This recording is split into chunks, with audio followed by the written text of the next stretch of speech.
সকালটা শুরু হয়েছে আমার অনেক তাড়াতাড়ি। এখন বাজে সকাল 6টা। তো আজকে অনেক ভোর ভোর আর কি ব্লগটা স্টার্ট করলাম। ভোরই বলছি কারণ আমি যে টাইমে ঘুম থেকে উঠি আমার কাছে সকাল 6টাটা ভোরই মনে হচ্ছে। যাই হোক, এখন দেখো সায়ন সূর্য সাজে মজা করছিলাম কারণ মেজদি ছেলেরা মানে মেজদি কালকেই চলে এসেছে আর কি। আর এইদিকে কাজ করার জন্য যে মাসিগুলোকে বলা হয়েছিল তারাও কিন্তু চলে এসেছে। তো আমি এখন খামারে দাঁড়িয়ে ব্রাশ করছিলাম। আজকে যেহেতু বাড়িতে অনুষ্ঠানটা সকাল সকাল উঠে পড়েছি। আর এই যে চেয়ারগুলো দেখছো এগুলো কিন্তু ভেতরে নিয়ে যাওয়া হবে, এগুলো কিন্তু ভেতরে বসার জন্য আনা হয়েছে। তো এখন দেখো ব্রাশ ট্রাশ করার পর শুধুমাত্র এক গ্লাস জল খেয়ে আমি উপরে চলে এলাম। আর এখন সমস্ত রুমের আর কি খাটের বেডশিটগুলো চেঞ্জ করে দেবো, বালিশের কভারগুলো চেঞ্জ করব। আর আজকে সকাল থেকে আমার এই কাজটাই ছিল। নিচে মা বাবার রুমের বেডশিটটা চেঞ্জ করে এসেছি আর এখন উপরে 3টে খাটের বেডশিটগুলো চেঞ্জ করে নিচ্ছি। সকাল থেকে আমি সেরকম কিছু করিনি, শুধুমাত্র ঘরগুলো সব ঝাড় দিয়েছিলাম, উপরের রুমগুলো আর প্রত্যেকটা রুমের আর কি বেডশিটগুলো চেঞ্জ করেছিলাম। এগুলো আগের দিন করে রাখিনি, এগুলো সকালবেলাতেই করেছিলাম। আর সকাল থেকে বলছি তো সবাই আসছে, ওই গল্প করতে করতে পেরিয়ে যাচ্ছে। যাই হোক, আর এখন দেখো এই যে আমাদের ডেকোরেশন করতে এসেছে, মানে এই বারান্দাটার কাছে আর কি যে রেজিস্ট্রি হবে, এঙ্গেজমেন্ট হবে এখানেই হবে। তো সে কারণে আর কি এখানটা একটু সাজানো হবে। তো সাজানোর জন্যই মামাটাকে বলেছিলাম। তো কালকে রাতেই কিন্তু আসতো, মানে কালকে সন্ধ্যের দিক করে আসতো, কিন্তু কাল সন্ধ্যেবেলা যেহেতু কারেন্ট চলে গিয়েছিল তোমাদেরকে শেয়ার করেছিলাম, তার বৃষ্টি পড়তে শুরু হয়েছিল, সে কারণে কিন্তু আসা হয়নি। এটা হচ্ছে আমার একটা বন্ধুর মামা, তাই আমি আর কি মামা বলেই ডাকি। যাই হোক, তো এখন দেখো মেজদি চলে এসেছে, দাদা চলে এসেছে, এদিকে বড় জেঠু সবাই মিলে কিন্তু সবজি কাটতে বসে পড়েছে, এমনকি সায়নও লেগে পড়েছে। রাঁধুনি কাকুরা সকাল সকাল চলে এসেছে, দেখতেই পাচ্ছ সবাই এখন সবজি টবজি নিয়ে বসে পড়েছে কাটার জন্য। যেহেতু দুপুরবেলাতে রান্না বান্না হবে আর কি, সে কারণে আর কি অনেক অনুষ্ঠান বুঝতেই পারছো। আর এইদিকে এখন রাঁধুনি কাকুরা রান্না শুরু করে দিয়েছে। সবার প্রথমে সকালবেলা মুড়ি খাবার জন্য যে সবজিটা সেটা আর কি করছিল। তো আমি আর কি একটু দেখছিলাম, সমস্ত রান্নাগুলো শেয়ার করতে পারিনি, তো যেটা পারলাম সকাল থেকে একটু শেয়ার করলাম তোমাদের সাথে। এ গুন্ডা কোথায় যাবি? হ্যাঁ নিয়ে আয় গেছে ঝাউনাগালা লোকগুলোকে, ঝাউনাগার লোকগুলোকে নিয়ে আয়গা হাত ধরা। হ্যাঁ আসবে। মেজ দিকে তো দেখলে সকাল থেকে চলে এসেছে। তারপর আমি বড়দি এখন আসছে বলে বললাম দাঁড়া একটু ভিডিও করি, কারণ তুই হলি সেকেন্ড প্যাসেঞ্জার, তাই তোকে তো ভিডিও করতে হবে। তো বড়দের বিজ্ঞানে আর কি এলো, আর তারপর যারা এসেছিল আমি কিন্তু ভিডিও করতে পারিনি। হ্যালো ফ্রেন্ডস, আকাশশ্রী ক্রিয়েশনে তোমাদেরকে জানাই অনেক অনেক স্বাগত। তো আজকে ঘুম থেকে উঠেছি অনেক সকালে, কিন্তু তোমাদের সামনাসামনি এলাম এতক্ষণ পর আর কি। এখন 8:30 মতো বাজতে যাই। তো আর কি স্নান টান সব কিছু আমার কমপ্লিট হয়ে গেছে। তো এখন যাবো আমি আর কি রেডি হতে, মানে কালকে যেখানে মেহেন্দি করতে গিয়েছিলাম ওখানে যাব। ওই চৈতালি বৌদির কাছে কিন্তু আমি সাজবো আজকে। তো দেখো মেহেন্দির রঙটা কি সুন্দর হয়েছে। হ্যাঁ, আর এই হচ্ছে এই হাতটা, তো খুব সুন্দর রং হয়েছে। যাই হোক, তো চলো বেরিয়ে পড়ি। আর তাড়াতাড়ি আসতেও হবে, কারণ আজকে তো শুধুমাত্র আমার রেজিস্ট্রি বা এঙ্গেজমেন্ট নয়, তাছাড়া আজকে আমার বিয়ের আর কি ডেটটাও ফাইনাল হবে। সে কারণে আমার শ্বশুরবাড়ি থেকে অনেক লোকজনও আসবে। তো ওরা আসবে প্রায় 10টার দিক করে ঢুকবে আর কি, তার আগে আমাকে বাড়িতে আসতে হবে। তো চলো বেরিয়ে পড়ি, বেশি কথা বলছি না। এই যে এই এটার মধ্যে আর কি শাড়ি গয়না সব কিছু নিয়ে নিয়েছি। তো চলো ওখানে গিয়ে তারপর আবার দেখা হচ্ছে। এখন দেখো আমি সাজতে চলে এসেছি, আর বৌদি কিন্তু বাড়িতে ছিল না, বাস স্ট্যান্ড দিকে গিয়েছিল। তো বৌদির বোন মানে যে দিদিটা কালকে আমার মেহেন্দি করে দিয়েছিল, ওই দিদি কিন্তু এখন আমার চুলটা বাঁধছিল।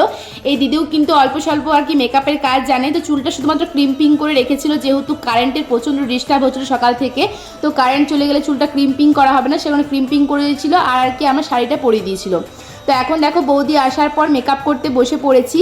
আর যেহেতু আমি রোল করে চুলটা বেঁধেছিলাম, আবার কিন্তু কারেন্ট চলে গিয়েছিল, সে কারণে আমার একটু দেরি হয়ে গিয়েছিল। আর বাইরে পড়ছিল প্রচণ্ড বৃষ্টি, সে কারণে আমার মনটা খারাপ হয়ে গিয়েছিলো, কারণ যারা আর কি আসবে আমার আত্মীয়রা সেগুলো আসতে একটু দেরি হয়ে যাবে, বৃষ্টির জন্য আসতে পারবে না, সে কারণে একটু আর কি মনটা খারাপ খারাপ লাগছিল। কিন্তু ঠিকঠাক টাইমে কিন্তু বৃষ্টিটা ছেড়ে গিয়েছিল। আর যেহেতু বললাম যে আমার একটু মেকআপ করতে দেরি হয়েছিল কারেন্ট ছিল না বলে, ততক্ষণে কিন্তু আমার শ্বশুরবাড়ির লোকজনরা সবাই চলে এসেছিলেন। তো তখন আমি সেটা দেখতে পারিনি, কারণ আমি যেহেতু বাড়িতে ছিলাম না। তো এই ভিডিওটা করে রেখেছে আমার বড়দা। তো বড়দা ইউটিউবের সাইজে করেনি, ভিডিওটা করেছে আর কি লম্বা করে শর্টসের সাইজে। তো যেভাবেই করুক না কেন বড়দা ভিডিওটা করে রেখেছিল বলেই কিন্তু আমি শেয়ার করতে পারছি তোমাদের সাথে। ওনারা আসার পর শুধুমাত্র টিফিন করছিলেন, আর টিফিন করার পরেই কিন্তু আমি চলে এসেছিলাম। তো সেই সময়টুকু আর কি একটু ক্লিপটা নিয়ে রেখেছে। আর আমি বলেছিলাম যে আমি বাড়িতে থাকবো না, তোমরা যে পারবে একটু একটু করে কিন্তু ভিডিও করে রেখো। তো এটা কিন্তু বড়দা করে রেখেছে, মানে ভাই বলেছিল বড়দাকে করতে। আর এইদিকে ভাই দেখো মুড়ি খাওয়ার সময় ভিডিওটা করেছে, ভাই জানে যে কীভাবে ভিডিও করতে হয়, ভাই কিন্তু চড়া করেই করেছে। তো এখন সবাই চলে এসেছে, আমার পিসিরা 3টে পিসিমণি, তারপর দুবরাজপুরের দিদি জামাইবু সবাই চলে এসেছে। তো সবাই দেখো এখন মুড়ি খেতে বসে পড়েছে, যেখানে খাওয়া দাওয়ার ব্যবস্থা করা হয়েছে আমাদের খামার দিকে দোতলার ওপরে। তো সেখানে কিন্তু সবাই মিলে মুড়ি খাচ্ছিল। তো এটাও কিন্তু ভাই ভিডিওটা করে রেখেছে বলে শেয়ার করতে পারলাম তোমাদের সাথে। যাই হোক, তো এই দুটো কাজ আমি আর কি ছিলাম না, যে সবাই আসাটা দেখতে পারিনি, আর ওনারা যেহেতু এসেছেন শ্বশুরবাড়িতে সেটাও দেখতে পারিনি। তো এখন দেখো ফাইনালি আমি রেডি হয়ে গেছি। আর আমার সাজটা কিন্তু সবার খুব পছন্দ হয়েছিল, আমারও খুব ভালো লেগেছে। তোমাদের কেমন লাগছে অবশ্যই জানাবে। আজকে কিন্তু বৌদি সাজিয়েছে, বৌদির বানানো ব্লাউজ পরেছি, এমনকি দেখো বৌদির বানানো কেকটাও কিন্তু রেডি হয়ে গেছে। তো আজকে সব কিছু এই বাড়িতেই ছিল, বৌদি করেছিল সব কিছু। কেকটা আমার খুব পছন্দ হয়েছে। যাই হোক, তোমাদের কেমন লাগছে অবশ্যই জানিও। তো এখন দেখো দাদা আমাকে নিতে এসেছে, আর বাইরে দেখতে পাচ্ছ রোডটা পুরো ভিজে, মানে কতটা বৃষ্টি হয়েছে। সকাল থেকে বৃষ্টি পড়ছিল কিন্তু এখন ছাড়িয়ে দিয়েছে। এখন আমি বাড়িতে চলে এসেছি। বাড়িতে আসার পর আমি তো পুরো অবাক, এই সাজানোটা আমার খুব পছন্দ হয়েছে। আমি যখন গিয়েছিলাম সাজতে 8:30টার সময়, তখন তো এটা মানে ফাইনাল হয়নি, তাই ফাইনাল লুকটা দেখতে পারিনি। তো খুবই ভালো লেগেছে। যাই হোক, আর এখন আমি বাড়িতে আসার পর সবাইকে একে একে প্রণাম করে নিচ্ছিলাম। এটা হচ্ছে আকাশের মামা, মানে আমার মামা শ্বশুর মশাই। আর এটা হচ্ছে আমার মায়ের মামা, মানে আমার মেজো দাদু, যাকে এখন প্রণাম করছি। আর এটা হচ্ছে আমার মেসো শ্বশুর, আকাশের মেসো। আর তারপরে যেটা বসে রয়েছেন ওটা হচ্ছে আকাশের জামাইবাবু, মানে আমার নন্দাই হচ্ছে সম্পর্কে। আরও অনেকে কিন্তু ছিলেন, কিন্তু সবাই হয়তো নিচে আছে, কেউ বাইরে আছে, তো সবাইকে এখন আর কি দেখতে পেলাম না।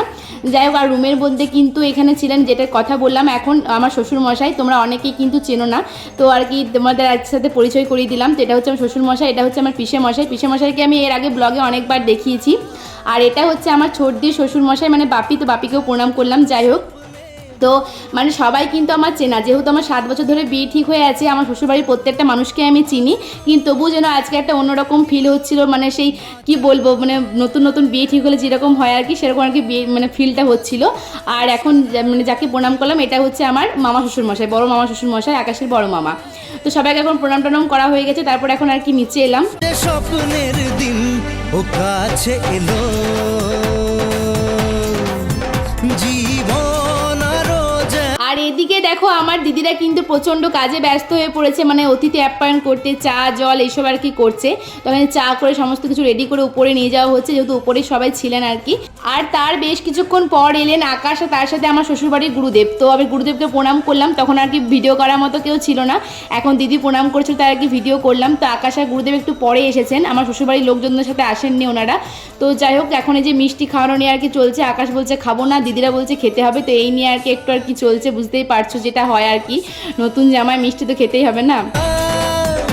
আজ মন ছুঁয়ে আছে ভালোবাসা, এলো যে স্বপ্নের দিন ও কাছে এলো, জীবন আরো যেন রঙিন হলো।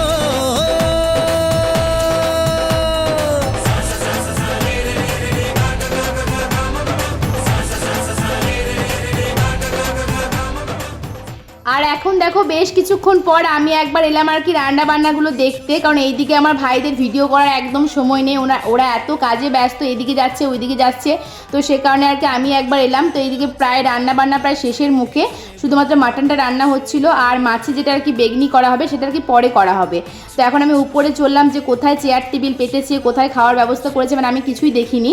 ওই ভিডিওটা যেটা শেয়ার করলাম আগে তোমাদের সাথে, সেটা কিন্তু ভাই ভিডিওটা করেছিল আর কি, মানে মুড়ি খাওয়ার সময়। তো এখন আমি দেখতে এলাম, আর আমি এখানে বলছিলাম যে যার বিয়ে তাকেই যদি সব কিছু দেখাশোনা করতে হয়, তার থেকে দুঃখের কিছু নেই। তো সেটা শুনে আর কি আমার জামাইবাবু, মানে শ্রীকান্ত দা, তারপর আকাশ, সবাই খুব হাসাহাসি করছিল। তার শিল্পা ভিডিও করছে, শিল্পাকে বললাম নতুন জামাইকে একবার দেখা। তখন আকাশ বলছে নতুন আর নেই, আমি 7 বছরের পুরনো, এরকম একটা বলছে আর কি। যাই হোক, তো আমরা আসার পর দেখো প্রণয়, তারপর এই যে ঐশী, সবাই এসেছে। আর আকাশ বলছে খেতে বসবে, পাতা দিচ্ছে। তো এরকম আর কি মজা টজা হচ্ছিল। তো একবার দেখার পর এখন আর কি বাড়ি দিয়ে চলে এসেছি আবার। আর এখন দেখো ক্যামেরাম্যান চলে এসেছে আর কি ছবি তোলার জন্য, সব কিছু সেট আপ রেডি করছে। আর এখানে সবাই ছিল আর কি, দাদা, শিল্পা, বৌদি, সঙ্গীতা, এটা হচ্ছে আকাশের একটা ভাইপো রুদ্র, আর এটা হচ্ছে মামার আকাশ, সবাই আর কি বসেছিল। তো যে কজন আর কি ছিল তাদেরকে একটু ফ্রেমবন্দি করেছি, সবাইকে দেখানো সম্ভবও হয়নি। তো ক্যামেরাম্যান যেহেতু চলে এসেছে, তাই দেখো এখন আমি আর কি ফটোশ্যুট করতে শুরু করে দিয়েছি, মানে ক্যামেরাম্যান আর কি শুরু করে দিয়েছে। আর এই দুটো হচ্ছে আমার এঙ্গেজমেন্ট রিং, তোমাদেরকে দেখিয়ে দিলাম। তো আমার রেজিস্ট্রি, এঙ্গেজমেন্ট সব কিছু নিয়ে আমি পরের ব্লগে খুব তাড়াতাড়ি আসছি। এমনকি আমার বিয়ের ডেট কত তারিখে ফাইনাল হলো সেটাও কিন্তু তোমাদেরকে পরের ব্লগে আমি অ্যানাউন্স করব। তো চলো বন্ধুরা, আজকের ব্লগটা এই পর্যন্তই, দেখা হচ্ছে খুব তাড়াতাড়ি নেক্সট ব্লগে। সবাই ভালো থেকো, সুস্থ থেকো, আর যারা এখনও পর্যন্ত আমার চ্যানেলটাকে সাবস্ক্রাইব করি, তারা সাবস্ক্রাইব করে রাখো। আর আজকের ব্লগটা কেমন লাগলো অবশ্যই কমেন্ট করে জানিও। চলো টাটা।